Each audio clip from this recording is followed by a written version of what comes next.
Hi guys. So once the star schema is done, we'll implement some DAX commands and codes. So the DAX is generally used to create new measures, new columns or tables. I'll show you a measure now. We click on anything here. So we have sales. Click on the sales table. Go to table tools here. Click on new measure.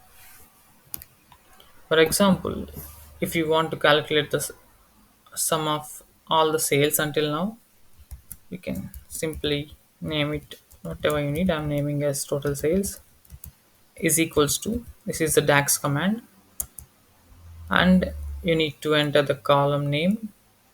So the column name is in the table, it is in the sales data table. So enter sales data and then sales. Yeah, if you click on enter,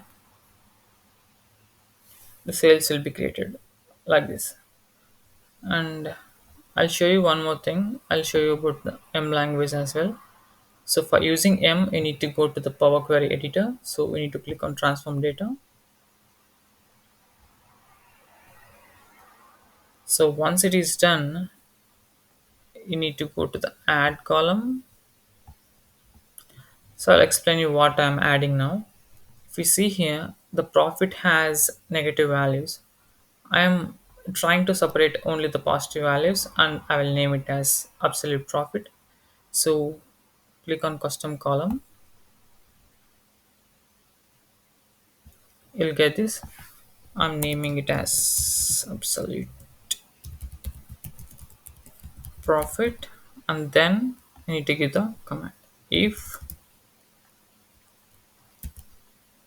profit,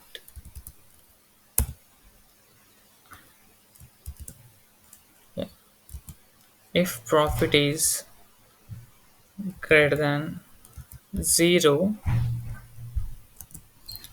then I'll keep it as profit itself, else I'm storing it as 0. That's it. So if I click on OK now, so new column is created. All the positive values are stored and all the negative values are 0. And now I'm going to change this data type as well.